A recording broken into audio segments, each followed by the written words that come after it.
What's going on, everybody? Jacob here, Miami Dolphins Syndicate. Yes, this is a very different background, very different setup than I usually have. Currently moving, so things are all over the place. So bear with me for today's video for the lack of professional setup that I usually have. But this is the 5 things that we learned yesterday as the Dolphins took down the Los Angeles Chargers. Number one, that Tua to Tyreek connection is real. It might be the best connection between one wide receiver and quarterback in the NFL. It previously was Patrick Mahomes and Tyreek Hill, and since Tyreek Hill's come over to the Dolphins, there still is some question as to how these two work together. As Tyreek Hill is used to getting those bombs over the top as those big chunk plays, but it was just fine yesterday with the connection between the two. Tyreek Hill, 11 catches, 215 yards, 2 touchdowns. Tua's arm had some pop to it. That third down on the last drive where he steps up into the pocket on the move as he's running forward, is able to place it over the top into his hands in a perfect location. Same thing with the Tyreek Hill touchdown where we got the ball back after Tua's interception. I think it was maybe even the first play where Tyreek Hill, just another go route, gets past his defender, gets past J.C. Jackson, who was just getting burnt all day long, able to place it over the top perfectly. There was a few times where Tua maybe slightly underthrew the ball, but for the most part, his arm looked really solid. It had some pop to it, it had intention, and the connection between him and Tyreek. I mean, you're looking at the two of them statistically. Tyreek's easily on pace to eclipse 2,000 yards, which he came out and said is basically his goal for the season. And if you just do the math on what Tua did yesterday with his 460 yards, he's on pace for 8,000 yards this season. Now, for either the two to get there would be overzealous, especially on Tua's side. Tyreek potentially could get 2,000 yards. That wouldn't surprise me actually in the slightest if he is able to do so. Tua 8,000, not so much, but we did see just how electric that connection can be yesterday. Number two, it was a coaching mismatch. Now, I'm a big fan of Mike McDaniel. There was some questions last year at the end of the season, some conversations to be had as to whether the Dolphins should move off of him, and I'm really glad that we didn't do that. You look at Mike McDaniel, offensive-minded head coach in his second season versus Brandon Staley with the Chargers in his third or fourth season, and they just have two completely different controls on their team. The Dolphins, now the defense is still going to figure it out. Vic Fangio had an incredible last drive where he drew up those 2 blitzes at the end. Normally doesn't blitz a lot, but the defense does still have a lot of work, and we'll get into that more specifically in the next points. But the offense looks sharp. It genuinely might be the best offense in the league. Like the Kansas City Chiefs looked really weak in their skill position department. They're going to get Travis Kelce back, but what do they have after him? The run game's almost non-existent over there. Not really any other number one weapons for Patrick Mahomes to throw to.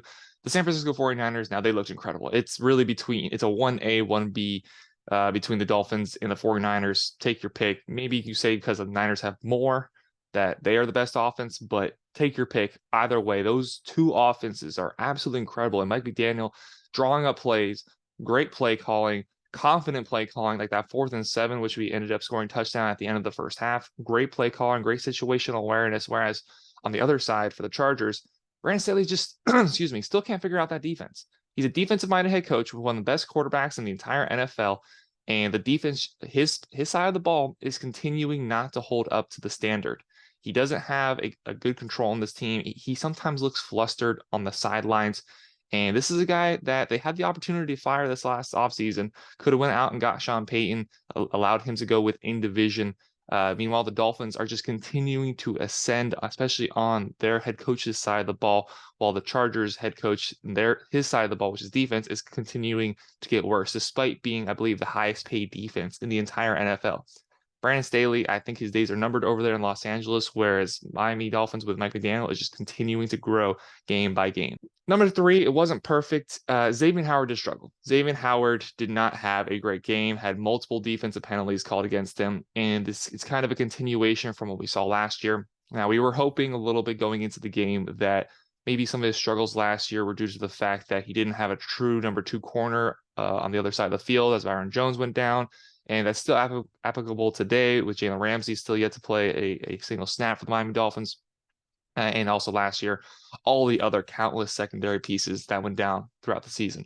But he definitely looked like he lost a step a little bit yesterday. Is that a little bit of rust coming back? Maybe we'll see.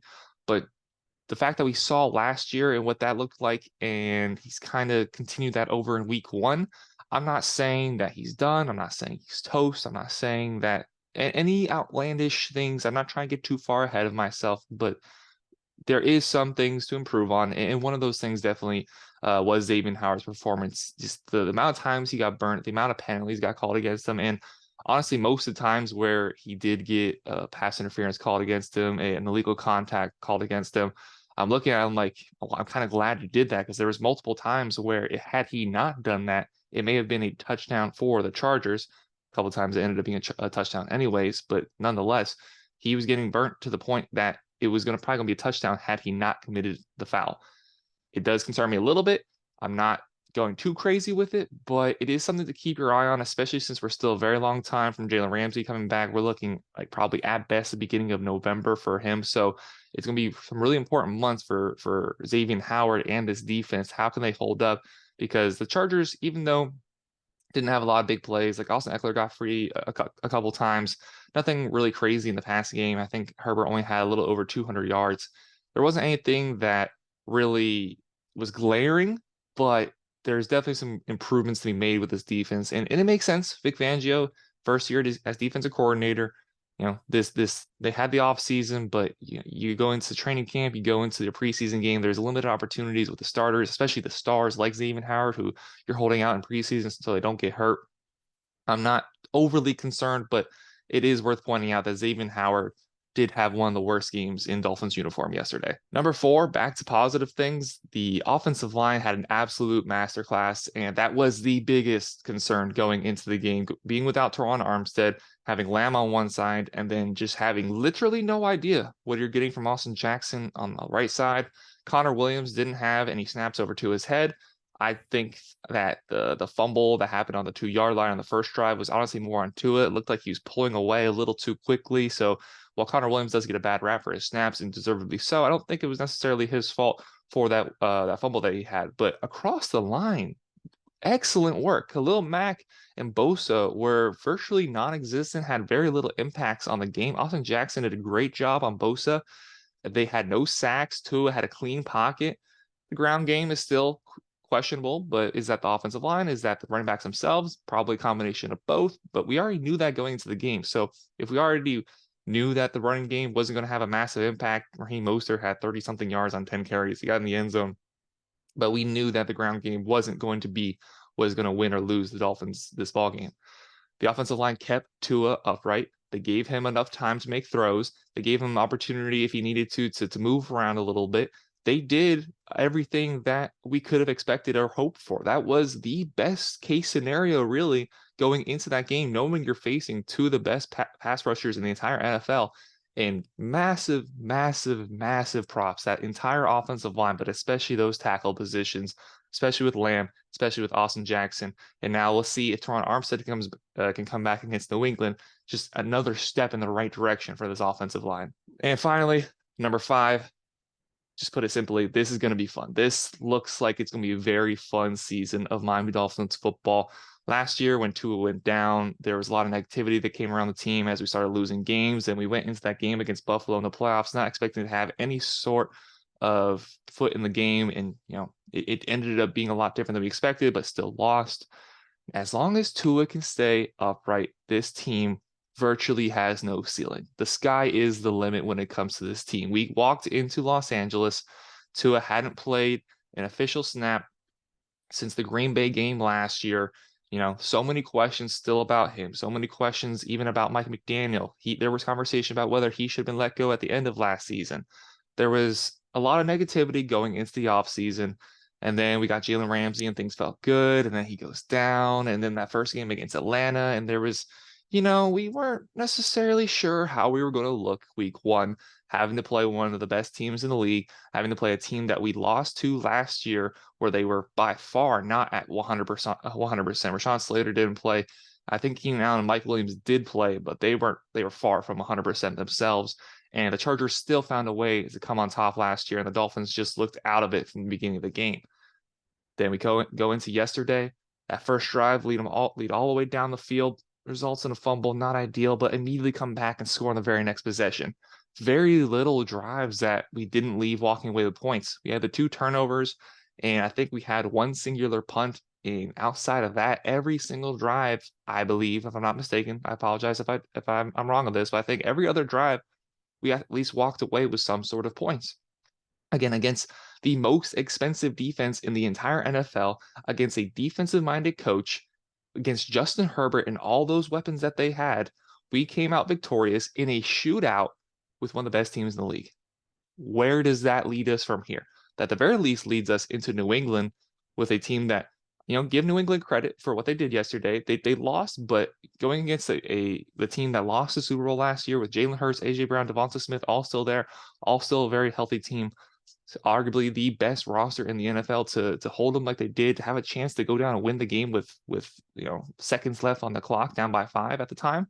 Give New England credit, but there is zero chance that we should be walking out of there with a loss. Obviously, anything can happen. It's football, sports happen. That's why you actually have to play the games. But there is no reason the Dolphins should walk into New England and walk out with anything less than a victory. And then the same thing with Denver. It's a very realistic start to imagine us starting the season 3-0, going up to Buffalo, trying to do what we couldn't do last year, which is walk out of Buffalo with a win. 2 opportunities to walk away from Buffalo with a win last year, fell short, just short in both of them. So it's going to be fun. That combination between Tyreek and Tua, still don't know what's going on with the running back. Potentially could have Jonathan Taylor after that Buffalo game. Jalen Waddle definitely wasn't fully at the races yesterday. Only 4 catches for I think 70 yards or something like that. Let me double check that stat. But it wasn't. He definitely didn't have his best game as a Dolphin. 4 catches, 78 yards. So he's probably still recovering from that injury. Wasn't as involved in the offense, clearly nearly as much as Tyreek Hill was in preparation for that game. So he's going to come back healthier. The offensive line's only going to get better with Terron Armstead getting back. We still have Jalen Ramsey to come back and that defense to fully form together under the Vic Fangio scheme. There's so much more levels this team can go to. And we just walked out of Los Angeles in a shootout victory with the Chargers. That's all you could ask for. It was a very entertaining game, and I'm so excited for the season to come. If you were excited from that game yesterday, and you're excited for the season to come, let us know down in the comments below what you think about the game yesterday. Tomorrow, Donovan is going to be coming at you guys with a video, so I will not see you guys till Wednesday. Until then, please make sure you hit that subscribe button, hit that like button again, get involved in the comments. Appreciate y'all very much for watching today. This is Jacob. This is Miami Dolphins Syndicate. Y'all have a great rest of your day. Go Dolphins. Take care, everybody.